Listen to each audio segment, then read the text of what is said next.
नमस्कार आप सभी को ओएसएससी सीएचएसएल 2025 मॉक नंबर 4 का डीआई सेक्शन आज हम यहाँ पर डिस्कस करने जा रहे हैं। पहले 3 मॉक ऑलरेडी डिस्कस हो चुके हैं।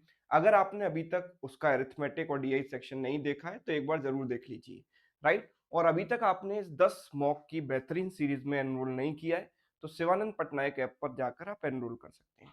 तो चलिए यहाँ पर हम डिस्कशन स्टार्ट करते हैं बढ़िया बढ़िया सवालों के। एंड तक देखिएगा, आपको अच्छी अच्छी अप्रोचेस सीखने को मिलेंगी यहाँ पर डीआई की।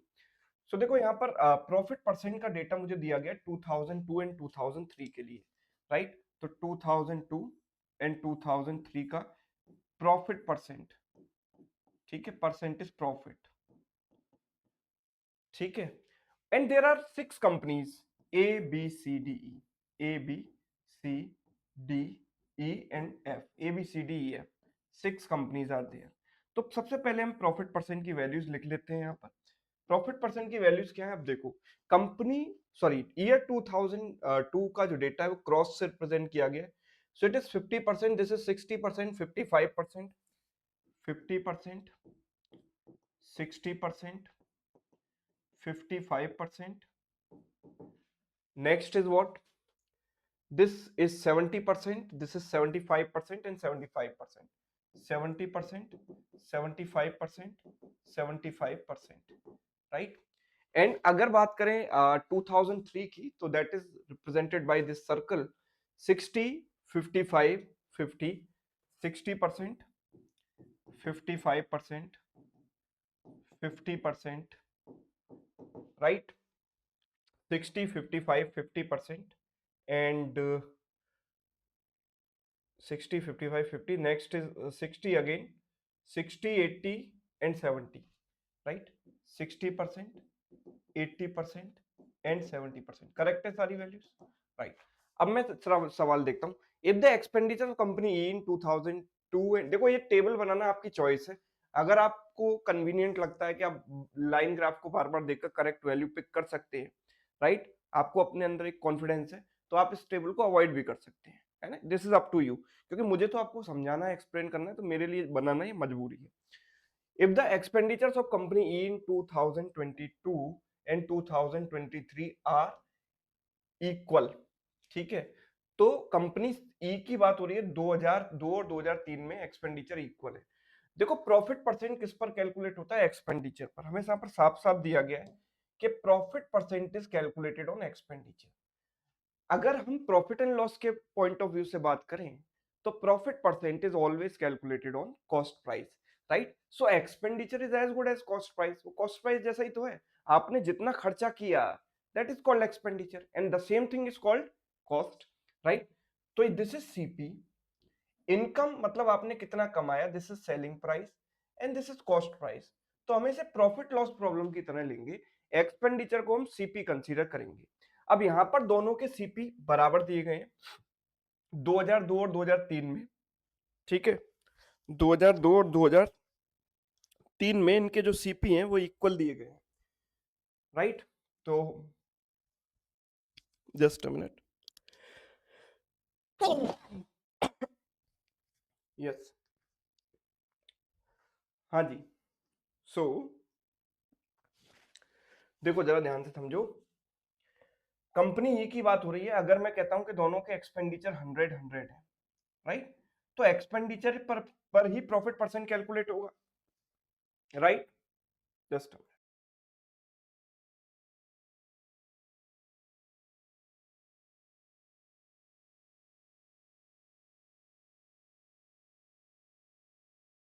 हाँ जी, तो एक्सपेंडिचर पर ही प्रॉफिट परसेंट अप्लाई होगा, तो इट इज 75%। तो 75% का इंक्रीज होगा तो इनकम कितनी आ जाएगी? 175 एंड दिस इज 80%। 80% जब आप इसको बढ़ाओगे तो इसका 80% 80 हुआ, सो इट इज 180। इनका मुझे रेशियो चाहिए, तो रेशियो क्या होगा? आप देखो, अगर मैं इसको 5 से कैंसिल करूं तो 35 टाइम जाएगा, 5 से कैंसिल करूं तो 36 टाइम जाएगा। तो right answer is 35:36, option A. Clear है सभी को? यस, बात समझ में आ रही है? चल सेकंड क्वेश्चन देखो।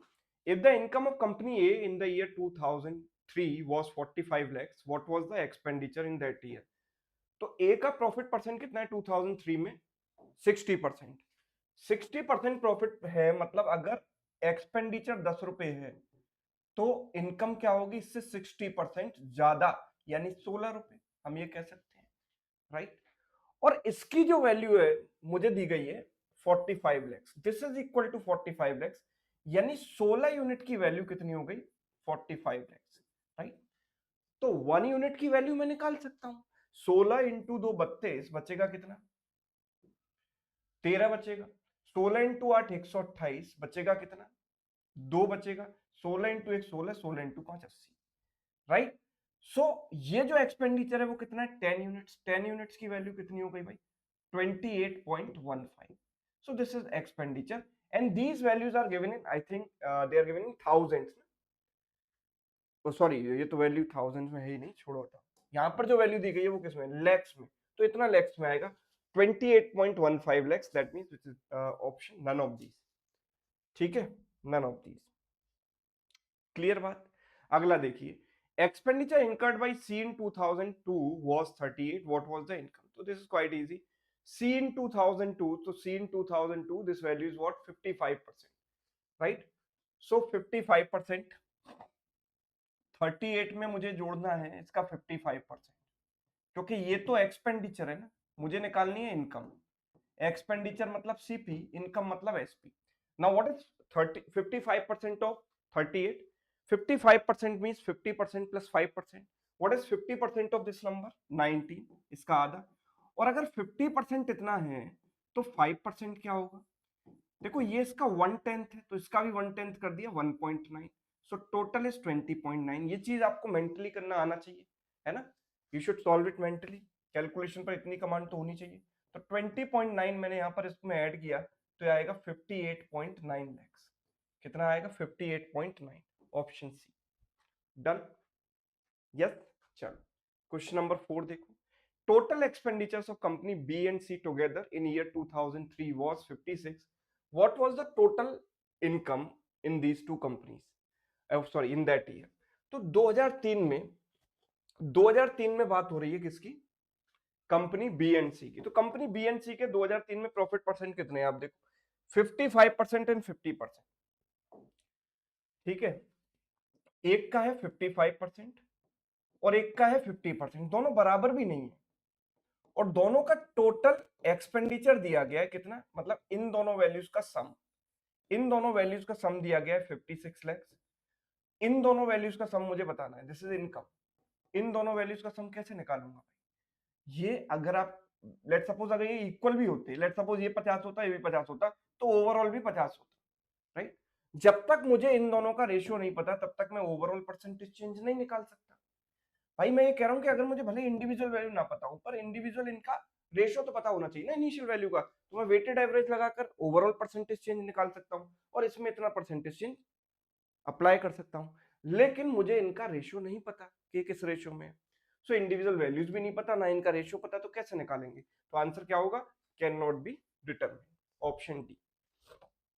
Let's come to the next one, income of company D in 2002 was 42.5 lakhs, D in 2002 what is the profit earn, तो 2002 और डी की बात हो रही है, so it is what 70%, right. 70%, मैं ये कह रहा हूं कि भाई अगर 10 रुपए इनकम है ना, 10 रुपए एक्सपेंडिचर है तो इनकम क्या होगी 17 रुपए, 70% बढ़ा दिया इसका, तो दिस इज इनकम। तो एक्सपेंडिचर और इनकम का रेशियो ये हो गया, तो भाई इनकम यानी कि 17 यूनिट, इसकी वैल्यू मुझे 42.5 के बराबर दी गई है, तो 42.5 17 यूनिट्स की वैल्यू है, तो 1 यूनिट की वैल्यू इतनी हो गई, इसको 17 से डिवाइड किया, so what is the profit, amount of profit is the difference income minus expenditure, यानी 7 यूनिट, तो 7 यूनिट की वैल्यू के लिए हम 7 से मल्टीप्लाई कर दें, 17 2 जा 34, 17 5 जा 85, this is what 175, 17.5 lakhs, right, option B, ठीक है। तो ये पहला जो डीआई था वो इनकम एक्सपेंडिचर पर बेस्ड था। प्रॉफिट लॉस के कॉन्सेप्ट अगर आपको ढंग से आते हैं तो आप इसको भी बड़े आराम से कर सकते थे।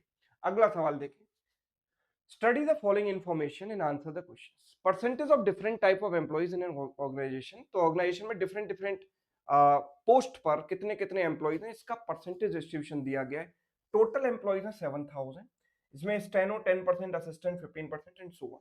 और हर पोस्ट के लिए जो एम्प्लॉयज हैं या तो वो डायरेक्ट हो सकते हैं या प्रमोट होकर आए हो सकते हैं, ठीक है। तो स्टेनो में 30% तो डायरेक्ट है, रिमेनिंग 70% प्रमोटीज है।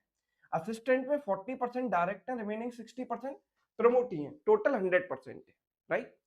सो इस तरीके से मुझे इंफॉर्मेशन दी गई है। Now let's look at question number 1, what is the difference in the direct recruits and promotee assistants. तो बात हो रही है असिस्टेंट की, तो इन दोनों का जो डिफरेंस है असिस्टेंट में, I can say it is 20%। Now 20% of what, जो असिस्टेंट की संख्या है उसका, नंबर ऑफ असिस्टेंट का 20%। Now what is 20%, 20% means 1/5 and how much is the number of assistant, तो I can say assistant is 15%। 15% of what, 15% of this number, right. 15% ऐसे लिख दूं, हटाओ, 15% ऑफ, एक अच्छे बच्चे की तरह ऐसे लिखते हैं, ठीक है। 2 0 से 2 0 कैंसिल, 5 से गया 3 टाइम्स, 3 इंटू 70 कितना आ गया 210, 210 मेरा आंसर है, ऑप्शन डन, यस। तो परसेंटेज के और रेशियो के कॉन्सेप्ट अगर आपके क्लियर हैं तो ये डीआई आपके लिए। The promotee clerk 1 is approximately what percent of direct recruit clerk 1? Now for this question, do I need to consider this pie chart? I do not even need to consider this, I do not even need to look at this pie chart. मैं simple यहां पर देखता हूं, प्रमोटी clerk one में प्रमोटी कितने हैं 10% और ये टोटल का 90%, सेम टोटल का ये 10% और सेम टोटल का ये 90%, तो इनका रेशियो 1:9 है कि नहीं। तो 1 जो है 9 का कितना परसेंट है, तो 1/9 इंटू 100 करेंगे, दिस इज नथिंग बट 11.11%। तो इस तरीके से अगर आपका कॉन्सेप्ट क्लियर है तो आपको इस वाले ग्राफ को देखने की भी जरूरत नहीं पड़ेगी। और जिसके कॉन्सेप्ट क्लियर नहीं है वो पहले 7000 में से सारी परसेंटेज वैल्यू निकालेगा, फिर रेशियो में डिवाइड करेगा, एक ही सवाल करने में पूरा टाइम उसका निकल जाएगा, right. How many employees are supervisors, कितने सुपरवाइजर हैं, तो टोटल कितने थे 7000 थे ना, आई थिंक ये रहे, टोटल 7000 थे। तो इसमें सुपरवाइजर कितने, हम कह सकते हैं सुपरवाइजर 17%। 7000 का 1% है 70, तो 17% हो गया इसका 17 गुना, तो 1190, सो इट इज 1190 यानी नन ऑफ दीज, राइट। चलिए next, how many total direct recruits among all types of employees are there, तो ये सवाल ट्रिकी है भाई, टोटल डायरेक्ट रिक्रूट पूछे गए हैं, है ना। तो क्या इसका तरीका होना चाहिए, अदरवाइज देखो ये सवाल लेंदी हो सकता है, या तो आप इसको स्किप कर दो अगर आपको प्रॉपर टेक्निक नहीं आती तो। अगर टेक्निक आती है तो हम कैसे करेंगे, है ना, टेक्निक आती भी है तो उतना कम समय नहीं लगेगा कि एक चुटकी में हो गया, थोड़ा सा इसमें हल्की सी मेहनत तो करनी पड़ेगी। तो देखो क्या करें, स्टेनो है टोटल, देखो टोटल हमें पता है कि इसका 7000, दिस इज टोटल, स्टेनो इसमें 10% है, ठीक है। और स्टेनो में भी जो डायरेक्ट रिक्रूट है वो उसका 30% है। तो मैं ये कह सकता हूं कि 10% का 30% डायरेक्ट में निकाल लूं तो कितना होगा 3 होगा। सो टोटल में से वो 3% हो जाएगा, टोटल में से 3% हो गया। एंड अगर मैं इसकी बात करूं 15%, 15 का 40%, तो 15 का 40% या 40 का 15% दोनों एक ही बात होती है, a percent of b is always equal to b percent of a। तो इसका 40% कितना हो गया 6, या इसका 15% निकाला तो 4 + 2 6, राइट। तो टोटल में से हो गया ये 6%, आराम आराम से समझते चलिए। 17 का अगर मैं सुपरवाइजर की बात करूं तो सुपरवाइजर में 17 है, और 17 का 50% मतलब 17 का हाफ यानी 8.5% होगा टोटल में से, राइट। गलत तो नहीं बोला। अच्छा क्लर्क 1 की बात करें तो 19% और उसका 90, तो what is 10% of this number 1.9, तो 90% कितना होगा उसका 9 टाइम्स, 1.9 इंटू 9 19 इंटू 9 171 होता है, 17.1%। यस, क्विक कैलकुलेशन आनी चाहिए। क्लर्क 2 में है 20% एंड दिस इज 30%, तो 20 का 30% यानी कि 6%, ओवरऑल में से 6%। एंड दिस वन 8% और 8 का 90%, 8 का 90%, इसका 10% कितना है 0.8, तो 90% उसका 9 time, 0.8 into 9 is 7.2। And this one 11%, 11 का 70, 11% ऑफ 70, 11% ऑफ 70 या 70% ऑफ 11, तो इसका 10% कितना है 1.1, तो 70% 7 टाइम्स यानी 7.7। इनको आप ऐड कर दो तो कितना हो जाएगा, देखो 6 और 3 9 और 8 17, 17 34 और 6 40, 40 और 14 हो गया 54, 54 प्लस ये कितना हो जाएगा, देखो 5 और 1 6, 6 और 2 8 और 7 15, यानी 1.5। So you can say it is 55.5% out of total. Total का इतना परसेंट होगा। अब टोटल का इतना परसेंट निकालना तो बेहद आसान है। कैसे भाई, इसको ऐसे करो, 50% प्लस 5% प्लस 0.5%। तो 50% इसका कितना हुआ, इसका आधा 3500। 5% कितना होगा, इसका 1/10, तो इसका 1/10 हो गया 350। और 0.5% इसका भी 1/10 यानी कि 35। तो ये कितना हो गया, 3885। 3885 इज राइट आंसर। यस और नो, 3885 ऑप्शन बी। ठीक है। वैसे आई वुड सजेस्ट कि अगर पेपर में टाइम कम है तो आप इसको अवॉइड करें, लेकिन अगर करना ही है, आपके पास टाइम बचा हुआ है, तो आप इस तरीके से कर सकते हो। मिनिमम कैलकुलेशन वाला मेथड यही है इसका। अगला देखें, which type of employees has maximum number of direct recruits. तो ये देखो, एक तीर से दो शिकार हो गए। अब मुझे पिछली वाली कैलकुलेशन में अगर जाना है, पिछली वाली कैलकुलेशन मैंने की तो इसका भी आंसर साथ में फ्री मिल गया, एक के साथ एक फ्री। मैक्सिमम डायरेक्ट रिक्रूट मैंने ये सारे निकाले, टोटल में से ही सारी वैल्यू, तो सबके लिए बेस वैल्यू तो सेम है 7000। तो 7000 में से हाईएस्ट कौन सी परसेंटेज वैल्यू दिखाई दे रही है, ये वाली। तो दिस इज व्हाट 1 2 3 4, फोर्थ वाला कौन सा था ये, 1 2 3 4, ये वाला clerk 1। So the right answer is clerk 1, option C. ठीक है, चलिए ठीक है। Next question, study the following graph and answer the questions. तो यहां पर मुझे क्या दिया गया, number of mobile phones manufactured by 3 companies in 7 different years, only 2 types CDMA and GSM were manufactured. ठीक है, दो ही तरह के फोन मैन्युफैक्चर किए जाते हैं, CDMA and GSM, right. Sony, LG and Microsoft का डेटा यहां पर दिया गया है। सबसे पहले दिया है 25% of number of mobile phones manufactured by Sony over all the years together. तो सोनी ने टोटल कितने मोबाइल फोन मैन्युफैक्चर किए हैं, तो if you can add it directly तो डायरेक्टली ऐड कर दो, अदरवाइज मैंने डेविएशन वाली अप्रोच तो आपको बताई हुई है ना, कि किसी एक को रेफरेंस मानकर प्लस माइनस करते चलो, राइट। या आप डायरेक्ट ऐड कर सकते हो तो अच्छी चीज है। देखो डायरेक्ट ऐड करो, 30 plus 40 70, 70 plus 25 95, 95 plus 95 plus 15 is 110, 110 plus 50 is 160, 160 plus 55 is what 215, 215 plus 35 is what 250, right? So it is 250। तो एक तरीका तो ये, और दूसरा रास्ता क्या है कि आप किसी भी एक वैल्यू को रेफरेंस मान लो। मैंने कहा कि भाई सारी वैल्यू अगर 30 के बराबर है, ठीक है, तो टोटल कितना हो जाएगा, अगर सारी वैल्यू 30 होती है इसकी, तो टोटल हो जाता है, देखो there are 7 years, 30 into 7 210 total हो जाता है, 210, राइट। लेकिन 30 तो नहीं है, जो भी डेविएशन है प्लस माइनस वो मैंने देखना पड़ेगा।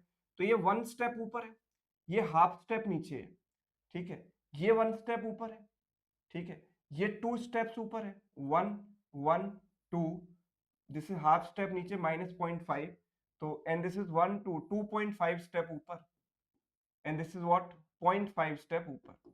तो प्लस 0.5 से -0.5 तो कैंसिल हो गया, पॉजिटिव नेगेटिव डेविएशन कैंसिल। अब ये 2 + 1 3, ठीक है, ये कितना हो गया 2 + 1 कितना हो गया 3, 3 + 1 4, है ना।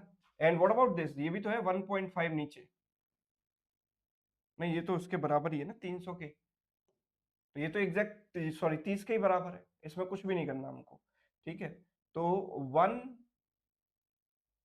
अरे मैंने गलत वैल्यूज ले ली है, दोबारा करता हूँ, एक बार फिर से बता देता हूँ।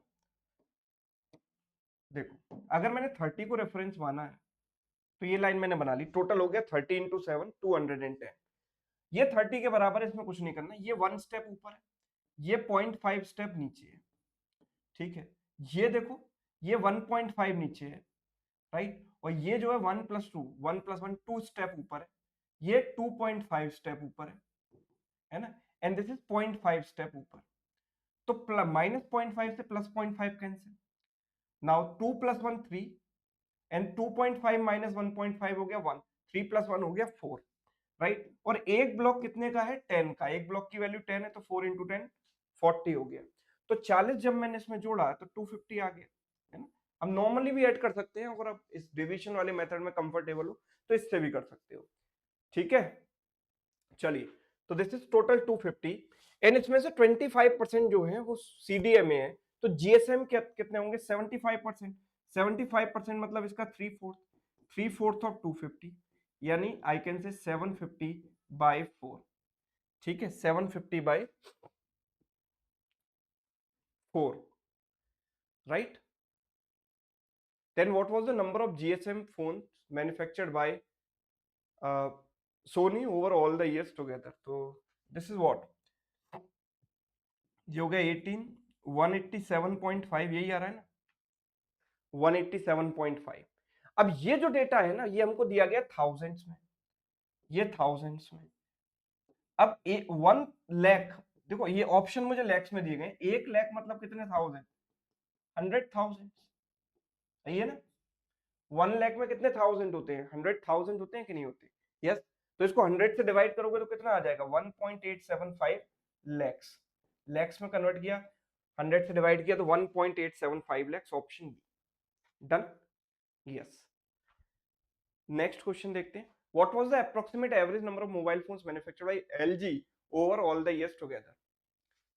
ठीक है, तो एलजी का पहले टोटल निकाल लो, एलजी मतलब सेकंड वाली वैल्यू, इसका टोटल निकालेंगे। एक रेफरेंस वैल्यू मान लेते हैं, लेट सपोज मैंने 30 को रेफरेंस मान लिया। ठीक है, अगर मैंने 30 को रेफरेंस मान लिया, सेकंड वाली वैल्यू देखो, 30 को रेफरेंस माना तो एवरेज भी 30 हो गया। ठीक है, अगर सारी वैल्यू 30 के बराबर है तो एवरेज भी 30 है।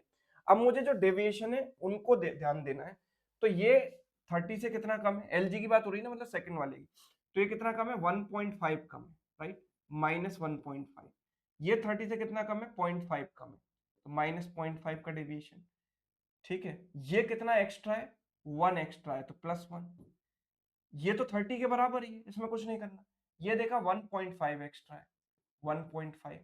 ये देखा तो 1.5 एक्स्ट्रा फिर से, और ये कितना है, ये 30 के बराबर है, इसमें कुछ नहीं करना, राइट। तो -1.5 से +1.5 कैंसिल। नाउ 1 - 0.5 इज 0.5, 0.5 + 1.5 कितना हो गया, 2। और एक ब्लॉक 10 का है, एक ब्लॉक 10 का है ना, तो 2 × 10 कितना हो जाएगा, 2 ब्लॉक्स आए 20। तो इन सारे डेविएशन का सम 20 आया, लेकिन मुझे चाहिए यहाँ पर एवरेज। तो average because there are 7 values, तो 7 से डिवाइड कर, राइट। और अगर आप ऐसे करते हैं तो टोटल वैल्यू हो जाती 30 × 7, और उसमें 20 ऐड करते हो, फिर 7 से डिवाइड करते, तो अल्टीमेटली ये दोनों चीजें एक ही तो है, 7 से 7 कट के 30 तो बनेगा, राइट। चलिए, तो दिस इज ऑलमोस्ट 3 टाइम्स, और इनफैक्ट मैं इसको कैंसिल करूं, 7 × 2 = 14। ठीक है भाई, 2/7 क्या होता है, 28.56%, तो 2.856 इतना आएगा, तो इट इज 32.856 थाउजेंड्स। और इसको ऑप्शन, मतलब ऑप्शन तो एक्चुअल वैल्यू में दी गई है, तो 1000 से मल्टीप्लाई करोगे 32856 आएगा। So option A is right answer, approximate पूछ रहा है। नेक्स्ट क्वेश्चन नंबर 13, सवाल कहता है, cost of manufacturing a mobile phone each year was 1400 by Microsoft Nokia. Then what was the total expenditure of Microsoft for manufacturing mobile phones in given years? अब आप एक बात देखो कि कॉस्ट, देखो नंबर ऑफ मोबाइल्स को अगर मैं एक यूनिट की कॉस्ट से मल्टीप्लाई करूंगा तो मुझे टोटल कॉस्ट मिल जाएगी, टोटल मैन्युफैक्चरिंग कॉस्ट। यानी जो भी मेरा आंसर आएगा वो 14 का मल्टीपल आना चाहिए, बिकॉज नंबर ऑफ फोन तो इंटीजर में ही होंगे, और इंटीजर को 14 से मल्टीप्लाई करोगे, आंसर 14 का मल्टीपल होगा। तो ये ऑप्शन और ये ऑप्शन तो एलिमिनेट हो गए। अब ये 14 का मल्टीपल है, और ये देखो 14 × 2 = 28, 14 × 2 = 28, ये भी 14 का मल्टीपल है। सो द प्रॉब्लम इज कि यहाँ पर दो नंबर ऐसे फंस गए जो 14 के मल्टीपल है, तो स्मार्टली जो है ऑप्शन यहाँ पर रखे गए हैं। So we have to solve, मजबूर कर दिया एग्जामिनर ने हमको सॉल्व करने के लिए। तो नोकिया को अगर मैं ऐड करूं तो सेम तरीके से मैं कर सकता हूँ, थर्ड वाली वैल्यू मुझे पिक करनी है, सो मैं किसी एक को रेफरेंस मान लेता हूँ। ठीक है, तो 30 × 7 टोटल कितना हो गया, 210। 30 को रेफरेंस मान लिए। अब कितना प्लस माइनस है वो देखो, ये 30 से 0.5 कम है, ठीक है, हाफ स्टेप नीचे है। ये 30 से 1.5 नीचे है, ठीक है, ये 30 के बराबर है। ये 30 से 1 ऊपर है, ठीक है, ये 30 से 0.5 ऊपर है, ये 30 से 1 ऊपर है, ये 30 से 0.5 ऊपर है, राइट। तो वी कैन से देखो 1 प्लस 0.5 इज 1.5, इससे माइनस 1.5 कैंसिल, माइनस 0.5 से प्लस 0.5 कैंसिल, बचा मेरे पास केवल 1, 1 का मतलब होता है 10, 10 ऐड कर दिया यहाँ पर, तो 10 ऐड करेंगे तो कितना आ जाएगा भाई 220, और एक फोन की कॉस्ट कितनी है 1400।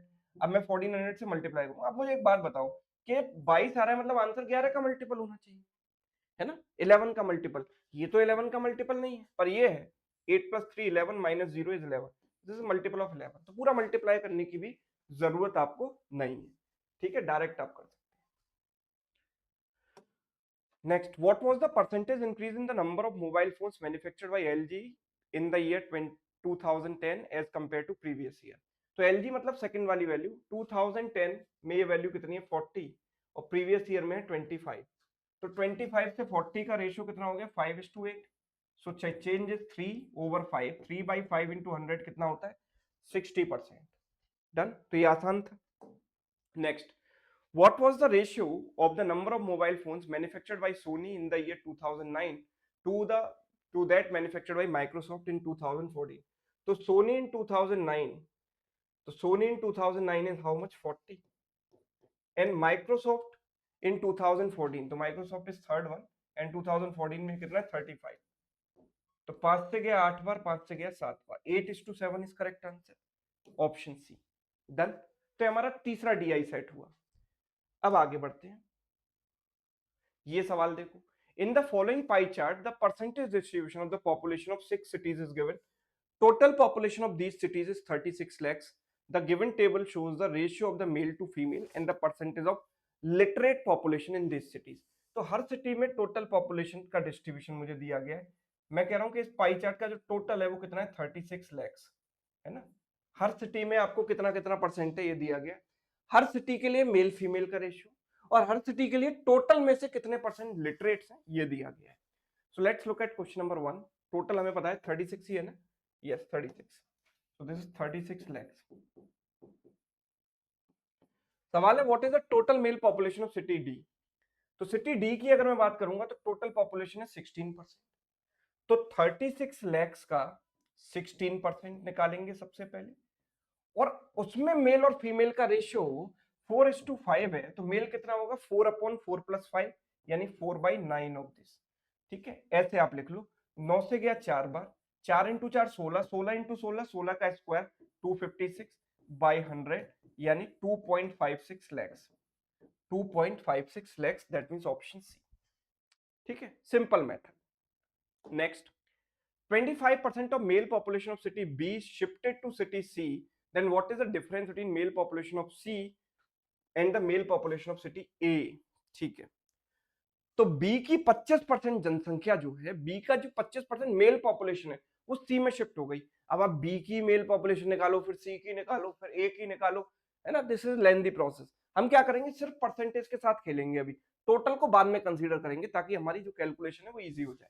तो मैंने कहा कि बी में मेल पॉपुलेशन कितनी है, तो बी में मेल पॉपुलेशन है 5/8 ऑफ 18%, तो 5/8 ऑफ 18%, इसमें से कितनी शिफ्ट हुई 25%, यानी इसका 1/4 शिफ्ट होकर किस में आ गई सी में आ गई। सी में ऑलरेडी मेल पॉपुलेशन कितनी थी 1/3 ऑफ 24%, भाई सी में मेल पॉपुलेशन थी 1/1 + 2 1/3 ऑफ 24% यानी कि 8%, राइट। तो ये हो गई total population of C, right. And male population of A already कितनी है, हम कह सकते हैं 5/13 ऑफ 13%, तो 13 5/13 ऑफ 13 कितना होगा 5%, राइट। सो डेफिनेटली ये वैल्यू ज्यादा है बिकॉज 8 प्लस समथिंग और ये सिर्फ 5 है, तो डिफरेंस ऐसे निकालेंगे। डिफरेंस निकालेंगे कितना आएगा, देखो 2 से गया ये 2 बार, 2 से गया ये 9 बार, तो 9 × 5 45 अपॉन 8 × 2 16, और 8 - 5 कितना हो गया 3, इतना percent.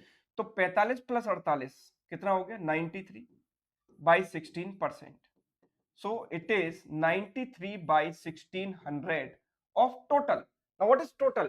Total is 36 lakhs, total is 36 lakhs, 36 के आगे 5 zeros, 2 0 2 0 कैंसिल, 16 से इसको काटो, 16 × 2 32, 4 बचेगा, 16 × 2 32 5 0, ठीक है, 2250, now how can we multiply these two numbers? See 2250 का जो डबल है वो कितना है 4500, और उसका भी डबल हो गया 9000. So I can say it is 9000 का 1/4. तो मैं ऐसे कर देता हूँ इसको 9000 बाई 4 कर देता हूँ. 9 से मल्टीप्लाई करना तो इजी है, मल्टीप्लाई करो 0 0 0, 9 3 जा 27, कैरी हो गया 2, 81 प्लस 2 83, डिवाइड बाई 4 करो, 4 2 जा 8, देन 0, 4 9 जा 36, 1 बचेगा, 4 2 जा 8, 4 5 जा 20, 0, 209 250, 209 250, that means option D is correct answer. ठीक है, बट अगर मैं एग्जाम में होता तो इस क्वेश्चन को स्किप करता, राइट? क्योंकि मुझे वहां से देखने में पता चल रहा था कि सवाल लेंथी होने वाला है. What is the number of females in city who are literate? तो ये this is quite doable question, इसको हमें करना भी चाहिए. Answer is data inadequate, because हमें देखो लिटरेट और इलिटरेट का जो डिस्ट्रीब्यूशन है ये टोटल में से दिया गया है. हर मेल पॉपुलेशन में और फीमेल पॉपुलेशन में कितने लिटरेट हैं और कितने लिटरेट हैं, that distribution I do not know. So answer is data inadequate. 1 second का सवाल है अगर अंडरस्टैंडिंग है तो. What is the total number of persons in city F who are literate? तो this is quite doable. City F में total लोग कितने हैं? 12%, 36 लाख का 12%. ठीक है, और लिटरेट्स कितने हैं? लिटरेट्स कितने हैं यहाँ पर? 45%. तो सबसे पहले मैं 12% का 45% निकाल लेता हूं, राइट? 12% का 45% कितना होगा? तो इसका 50%, देखो 45% of 12 is how much? 50% minus 5%. 50% is 6 और 5% is 0.6. 6 minus 0.6 is 5.4. So ultimately मुझे टोटल में से निकालना है 5.4% ऑफ 36 लैक्स. ये चाहिए, पॉइंट से पॉइंट काट दो, 36 का मल्टीप्लाई कर दो, 36 4 जा 144, कैरी 14 हो गया, 36 5 जा 180 प्लस 14 194, डिवाइड बाई 1000 किया, तो आंसर क्या आया? 1.944 लैक्स. 1.944, option C. डन है, कहानी खत्म. अगला देखो, the number of literate persons in city B is approximately what percent of number of males in city D? तो literate person in city B अगर हम देखें तो 18% टोटल है, और उसमें लिटरेट कितने हैं? 70%. तो 18 का जो है 70% अगर मैं निकालूं तो कितना होगा? इसका 10% इज 1.8, तो 70% इज 1.8 इंटू 7, 18 7 जा 126, सो इट विल बी 12.6. मैंने ऐसे लिखा direct. Is what percent of number of males in city D? तो सिटी डी में मेल्स कितने होंगे हम क्या देख पा रहे हैं? 4/9 ऑफ 16%. तो 4/9 ऑफ 16. अच्छा मुझे बताओ 16 इंटू 4 64 होता है, 64. 9 7 जा 63 होता है, मतलब लगभग इससे 7 टाइम्स कैंसिल होगा. 7 टाइम्स कैंसिल होगा कि नहीं होगा? अच्छा मैं एक काम करता हूं, देखो इसको लिखता हूं ऊपर 7 प्लस 7 और 5 12, 5.6 डिवाइडेड बाई 7. क्या मैं ये देख पा रहा हूं कि ये वैल्यू इसके बराबर है, मतलब 100% है.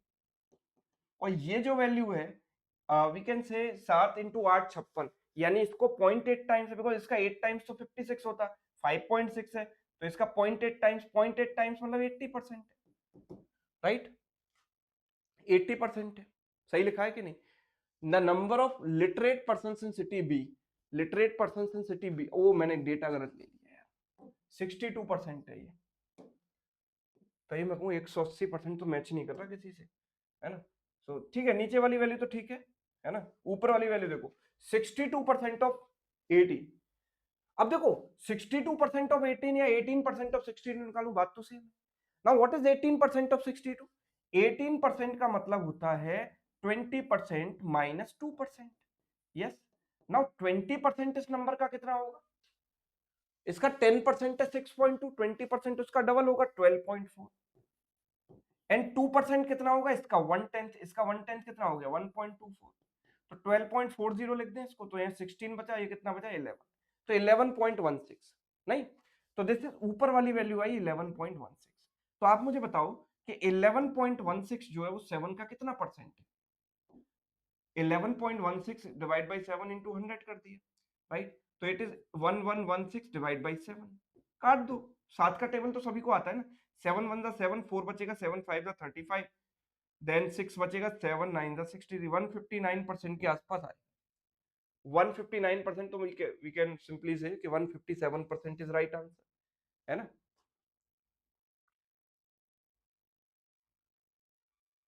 ठीक है, ठीक है।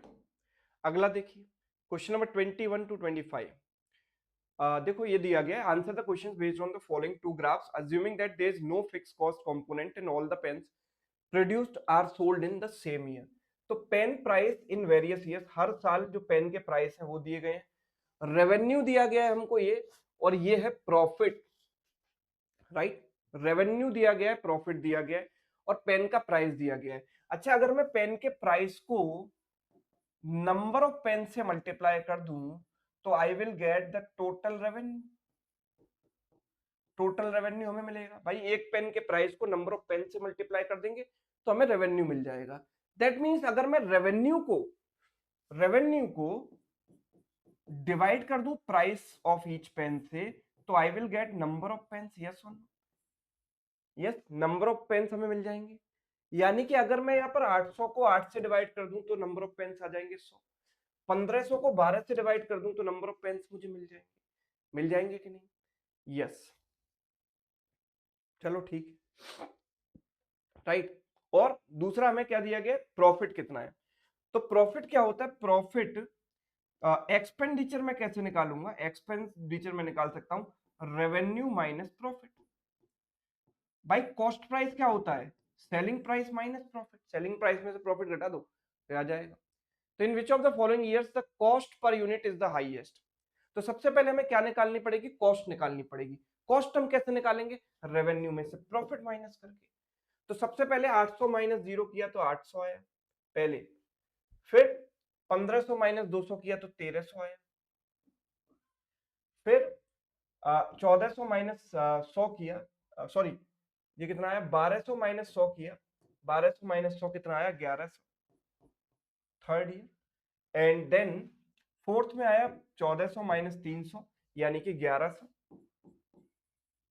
देन नेक्स्ट आया 960 minus this 660। Next is 800 minus 400 यानी 400। Next is 1100 and next is 950। 1100 and 950। Cost per unit पूछा है तो नंबर ऑफ पेन से डिवाइड करेंगे। अब नंबर ऑफ पेन्स कैसे निकालें, अभी हमने बताया था कि नंबर ऑफ पेन्स हम निकालेंगे revenue upon price of each pen. तो revenue upon price of each pen अगर मैं देखूं तो रेवेन्यू को ईच पेन के प्राइस से मैंने डिवाइड किया। तो 800 बाई 8 कितना हो गया, 100, तो 100। ठीक है, 1500 बाई 12 कितना हो गया, 1500 बाई 12 12 इंटू 1 12, 12 इंटू 2 24। ठीक है, 12 इंटू 1 12, 12 इंटू 2 12 इंटू 5 60। ठीक है, तीसरा हो गया 1200 अपॉन 10 यानी कि 120। ठीक है, चौथा हो गया 1400 अपॉन 10 यानी 140। पांचवा हो गया 960 अपॉन 6 यानी कि 160। सिक्स्थ हो गया 800 बाई 8 यानी कि 100। सेवंथ हो गया 1200 बाई 12 यानी कि 100।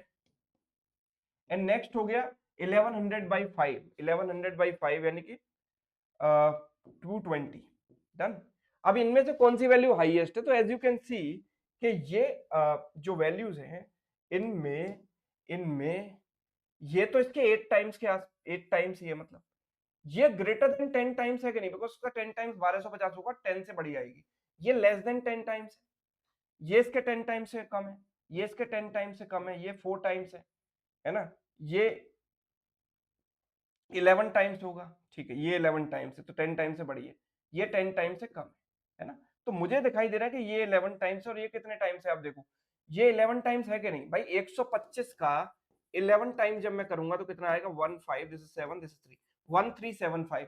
लेकिन ये वैल्यू 11 टाइम्स से कम हुई ना फिर तो, बिकॉज अगर 1375 होता तो एग्जैक्ट 11 टाइम्स होगा, लेकिन ये तो 11 से कम है और ये एग्जैक्ट 11 के बराबर है। तो सेकंड लास्ट वाला जो है हाईएस्ट है 2011।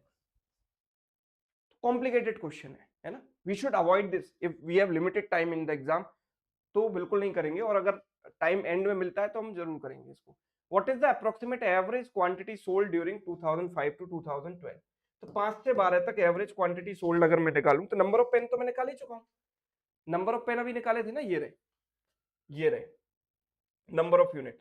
तो इन सबको ऐड कर दो, कितना हो गया 225 plus 120 is what 345, 345 plus 140, 345 plus 140 485, 485 plus 16 plus 260, 485 260 और ये कितना हो गया 320। इनको ऐड करो जरा, कितना हो गया टोटल नंबर ऑफ पेन्स हो गए 16, 6 और 4 10, 1065, right. So it is 1065 and average quantity, average बताना है मतलब नंबर ऑफ ईयर से डिवाइड कर दो, 1 2 3 4 5 6 7 8, 8 से डिवाइड कर दो, तो अप्रोक्सीमेट निकालना है, 8 1 जा 8, 2 बचेगा, 8 3 जा 24, 2 बचेगा, 8 3 जा 24, 133 आ रहा है मेरा answer option C, right. Yes,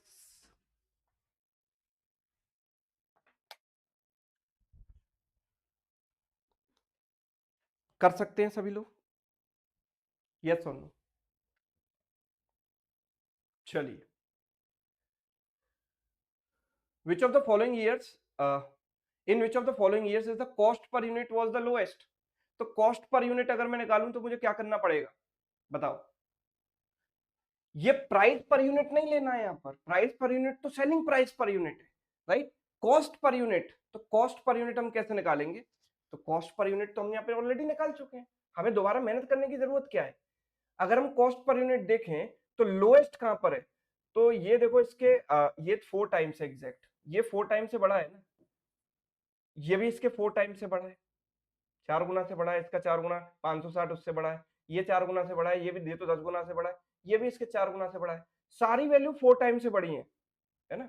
ये भी 4 टाइम से बड़ी है, इसका 4 गुना 880 होगा, ये भी 4 टाइम से बड़ी है, सिर्फ एक वैल्यू है जो 4 टाइम्स है, यानी last, second last, third last, third last मतलब 2010, 2010 इसका आंसर हो गया।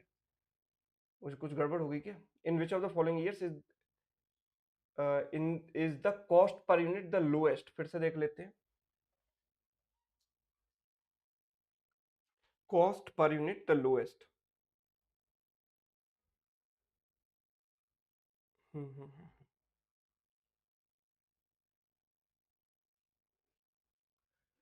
कॉस्ट पर यूनिट लोएस्ट कहां पर आ रही है 800, ये 4 से बड़ा है, ये भी 4 से बड़ा है, ये 4 के बराबर है, ये 4 कैसे आया, थर्ड लास्ट वाले की कैलकुलेशन एक बार फिर से चेक कर लेते हैं, आ जाएगा 400 है ना, revenue minus profit is cost 400, और नंबर ऑफ यूनिट्स कैसे आएंगी 100, ठीक है, तो this is 4, this is greater than 4, this is greater than 4, greater than 4, greater than 4, greater than 4, greater than 4, greater than 4, तो this is the lowest, नहीं 2010 is lowest, 2010 पर option में नहीं दिख रहा, पर ठीक है 2010 हम अपने अकॉर्डिंग कर लेते हैं, ठीक है 2010 is correct answer. If the price per unit decreases by 20% during 2005 to 2008 and cost per unit increases by 20%, then from 2009 to 2012, then during how many years is there a loss, ठीक है, कितने years में loss होगा। Price per unit 20% लगातार decrease होता जाता है, 2005 से 2008 तक लगातार 20% डिक्रीज होता जाता है, और cost per unit increases by 20%। देखो लॉस कब होता है, आप ये जानते हो कि लॉस का एक ही रास्ता है कि आपका जो रेवेन्यू है वो कॉस्ट से कम आए, तभी तो आपको लॉस होगा, this is the condition for loss, right. Yes और नो। अभी तक आप प्रॉफिट में चल रहे हैं, अभी तक आप प्रॉफिट में चल रहे हैं, आप देख पा रहे हैं कि आपका जो प्रॉफिट है वो ये चल रहा है सारा, है ना, अभी तक आप प्रॉफिट में चल रहे हैं, राइट। अब जब आपका जो रेवेन्यू है, रेवेन्यू हर साल आपका, देखो प्राइस पर यूनिट बढ़ेगा यानी कि आपकी कॉस्ट भी हर साल 20% से बढ़ेगी, भाई एक यूनिट के प्राइस में जितना परसेंट आप इंक्रीज करोगे, टोटल ओवरऑल कॉस्ट में भी इतना परसेंट का चेंज आएगा हर साल, यानी ये कॉस्ट हर साल 20% से बढ़ती जाएगी, है ना, कॉस्ट हर साल 20% से बढ़ती जाएगी, और आपका जो ये रहा प्राइस पर यूनिट, सॉरी, और जो रेवेन्यू है वो 20% से कम होता जाएगा, समझ रहे हो, प्राइस पर यूनिट 20% से कम हो रहा है, कॉस्ट हर बार 20% से बढ़ रही है, तो रेवेन्यू 20% से कम होता जा रहा है, और जो कॉस्ट है वो हर साल 20% से आपकी बढ़ती जा रही है, राइट। तो कहां जाकर आपको जो है कितने ईयर्स में आपका जो है लॉस होगा, राइट, यही पूछा है, कितने ईयर्स में लॉस होगा। ओके, ठीक है। तो क्या इसका तरीका हो सकता है, 2005 से, एक मिनट, ये 2005 से प्राइस पर यूनिट डिक्रीज, 2005 से 8 तक, अच्छा ये ठीक है, 2009 से 12 तक। अब आप मुझे एक बात बताओ, 2005, 5, 6, 7, 8, ठीक है, और फिर 2009 से 12, 9, 10, 11, 12, राइट। ये यहां पर क्या हुआ, 2005 से 8 तक, 2005 से 8 तक प्राइस डिक्रीज हुआ, यानी रेवेन्यू 20% से कम हुआ, राइट, रेवेन्यू 20% से कम हुआ। रेवेन्यू मुझे दिया गया है, आप मुझे एक बात बताओ कि रेवेन्यू 20% कम होता है, अब आपका ऑलरेडी आप नो प्रॉफिट नो लॉस में चल रहे थे, है ना, 2005 में आप already no profit no loss में चल रहे थे, आपका रेवेन्यू और कम हो जाता है, तो आप लॉस में चले जाओगे कि नहीं, तो यहां तो डेफिनेटली आप लॉस में जाने ही वाले हैं। 2006 की अगर हम बात करें तो आपको 200 का जो है प्रॉफिट हो रहा है, राइट, 200 का प्रॉफिट हो रहा है। अगर आपने 20% डिक्रीज किया रेवेन्यू में, मतलब रेवेन्यू आपका क्या है, 150, 1500 रुपए, 20% कम होने पर आपका 300 कम हो जाएगा, जितना आपका रेवेन्यू कम होगा उतना ही प्रॉफिट भी कम हो जाएगा, तो प्रॉफिट आपका नेगेटिव में चला जाएगा कि नहीं, -100, 200 रुपए कमा रहे थे, 300 कम हो गए तो -100 चला गया, तो this will be loss, yes. 2007 की बात करें तो इसका 20% कम होगा रेवेन्यू का, यानी 240 कम होगा, और आप सिर्फ 100 सरप्लस थे, 240 कम हो गया, तो लॉस में आ जाओगे, नेगेटिव में आ जाओगे। यहां अगर बात करें तो दिस इज डन, ठीक है।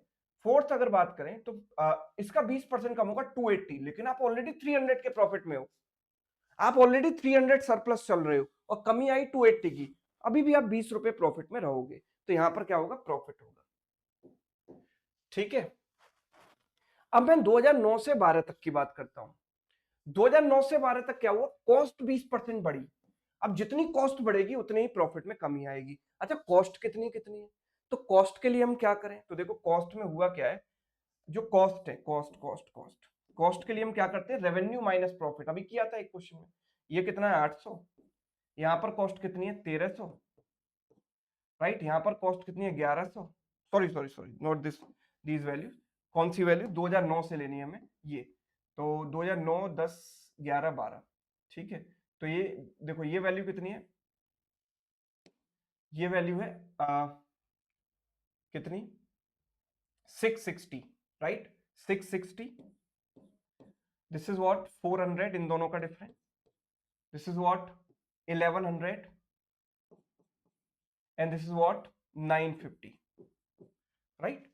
अब जब आप इसमें कमी करोगे, जितने कॉस्ट बढ़ाओगे इतने प्रॉफिट में कमी आएगी, है ना, तो कॉस्ट आप 20% बढ़ाओगे तो प्रॉफिट में कमी आ जाएगी कितनी, इसका 20%, तो इसका 20% कितना हो गया 132, 132 की कमी आएगी तो कोई फर्क नहीं पड़ेगा, क्योंकि आप ऑलरेडी 300 के प्रॉफिट में चल रहे हो, 132 कम भी कर दिया जाए तो भी आप प्रॉफिट में ही रहोगे, है ना। यहां पर 20% या जिसका 80 रुपए, यानी 80 रुपए की कमी आएगी, लेकिन आप ऑलरेडी 400 के प्रॉफिट में चल रहे हो, तो क्या फर्क पड़ता है आपको, कुछ भी नहीं, है ना, तो ये प्रॉफिट में ही रहोगे। यहाँ का इसका 20%, 220, आप सिर्फ 100 रुपए के प्रॉफिट पर चल रहे थे, और 220 आपकी कॉस्ट बढ़ गई, यानी 220 प्रॉफिट में कमी आ गई, राइट। तो 100 रुपीज का प्रॉफिट था, सिर्फ आपके पास मार्जिन ही 100 रुपए था, और 220 का नुकसान हो गया, तो आप लॉस में चले जाओगे कि नहीं। एंड यहाँ बात करें तो मैं कह रहा हूँ कि 150, सॉरी 150 के आप प्रॉफिट में हो, और इसका 20% बढ़ाने पर, कॉस्ट बढ़ाने पर प्रॉफिट में कमी आ जाएगी, इसका 20% कितना होता है 190, लेकिन आप सिर्फ 200 के प्रॉफिट में, 150 के प्रॉफिट में थे, और 190 का आपको लॉस हो गया, तो आप मतलब -40 में चले गए, मतलब लॉस में आ ही जाओ। तो कितने ईयर्स में लॉस होगा, 1, 2, 3, 4, 5, 5 years, so answer is D. तो this is quite logical question, है ना, ये tough set of D I है, अवॉइडेबल है एग्जाम में, है ना, सीएचएसएल के एग्जाम में अगर इस टाइप का सवाल आ जाए तो आप you should avoid. This is a similar question, है ना, 10% दिया गया है, यहाँ पर 20% था और यहाँ पर 10%, then cumulative profit for the entire period of 2005 to 2012 got decreased by how much, price per unit decrease by 10% from 2005 to 9। Price per unit decrease हो रहा है, आप समझ रहे हो, प्राइस पर यूनिट डिक्रीज हो रहा है मतलब आपका रेवेन्यू कम हो रहा है, रेवेन्यू कम हो रहा है तो जितनी रेवेन्यू में कमी आएगी उतनी ही प्रॉफिट में कमी आ जाएगी, है ना। तो 2005 से 2009 तक की अगर मैं बात करूं तो ये 5 6 7 8 9 यानी ये आपका प्रॉफिट अभी तक कितना था, 600 और 200 800 और एक 900, 900 का आपका प्रॉफिट था, 900 का प्रॉफिट था और आपका प्राइस पर यूनिट डिक्रीज हुआ 10% से, जिसकी वजह से आपका रेवेन्यू कम होगा, है ना। तो जितनी रेवेन्यू में कमी आएगी उतनी ही प्रॉफिट में कमी आएगी, राइट। तो मैं कह रहा हूं कि यहाँ पर रेवेन्यू आपका कितना है, ये तो रेवेन्यू में कमी कितनी आएगी, 10% की, है ना, 10% की कमी आएगी। तो इनका टोटल कितना है, तो 15 8 23 23 और 12 कितना हो गया, 35 35 और 14 कितना हो जाएगा, 49 49 4900 प्लस 960 5860, ठीक है। तो प्रॉफिट में कमी कितनी आएगी, 10%, इसका 10% कितना होता है भाई, 586, तो प्रॉफिट आपका 586 कम हो जाएगा यहाँ, है ना। अभी भी आप प्रॉफिट में हो लेकिन 586 कम हो गया। And cost per unit increased by 10% फ्रॉम 2010 टू 12। 10 टू 12 आप कितने प्रॉफिट में चल रहे थे, मैं कह सकता हूं 650 के प्रॉफिट में थे, 650 के प्रॉफिट में थे, लेकिन कॉस्ट क्योंकि बढ़ गई, जैसे जैसे आप कॉस्ट बढ़ाते हो प्रॉफिट आपका कम होता है, लेकिन कॉस्ट पर आपने 10% बढ़ाया है। यहां पर कॉस्ट कितनी थी, अभी हमने देखा था कि यहां पर जो कॉस्ट थी भाई वो कितनी थी, ये हमने कॉस्ट निकाली 10 टू 12, 10 टू 12 की बात हो रही है ना यहाँ पर, यस। तो कॉस्ट कितनी है, 11 4 15 15 9 2400 2450, ठीक है। तो 2450 2450 और इसका कितना निकालना है हमको, 10%, क्योंकि कॉस्ट बढ़ जाएगी तो इसमें 10% का इंक्रीज होगा यानी 245 का, जितना कॉस्ट में इंक्रीज होगा उतनी ही प्रॉफिट में कमी आ जाएगी, राइट। तो अब आपका जो टोटल प्रॉफिट होगा वो कितने से डिक्रीज होगा, cumulative profit for entire year 2005 to 12 decreased by how much, केवल डिक्रीज पूछा है तो यहां पर डिक्रीज इतना और यहां पर डिक्रीज इतना, नेट प्रॉफिट नहीं निकालना, अगर नेट निकालना होता तो इन दोनों का डिफरेंस इन दोनों का डिफरेंस टोटल प्रॉफिट ऐड कर देते, लेकिन डिक्रीज यहां पर इतना हुआ यहां पर इतना हुआ, तो टोटल डिक्रीज कितना हुआ, 6 और 5 11, 8 और 4 12 और 1 13 और ये हो गया 5 और 3 8, 831 यानी कि ऑप्शन डी, यस। तो this was quite difficult DI set, मैं कह सकता हूं इसको डिफिकल्ट की कैटेगरी में रखेंगे, है ना। 26 टू 30 आप होमवर्क में ट्राई कीजिएगा, है ना, ये इतना डिफिकल्ट नहीं है, डबल पाई चार्ट बेस पहले भी हम कर चुके हैं। तो और इसके आंसर मुझे सभी को कमेंट करके जरूर बताने हैं, है ना, एक होमवर्क की तरह, एक अच्छे स्टूडेंट की तरह सॉल्व कीजिएगा और जरूर बताइएगा होमवर्क में इसका आंसर। क्वेश्चन नंबर 26 27 वीडियो को पॉज कर करके सॉल्व करना, आंसर निकालना, 28 29 एंड क्वेश्चन नंबर 30, राइट। चलिए, तो उम्मीद करता हूं कि ये सेशन आपके लिए फ्रूटफुल रहा होगा, स्पेशली जो लास्ट वाला डीआई था बहुत मजेदार था, है ना, मैंने भी डायरेक्टली क्लास में सॉल्व किया, जो अप्रोच मेरे दिमाग में आई वो मैंने वहां पर लगाई, जो भी बेस्ट अप्रोच हो सकती है, राइट। तो चलिए ठीक है, फिर ये सेशन आपको कैसा लगा कमेंट करके जरूर बताना, अगर अच्छा लगा है तो वीडियो को ज्यादा से ज्यादा लाइक करें और दोस्तों के साथ शेयर जरूर करें। Thank you so much.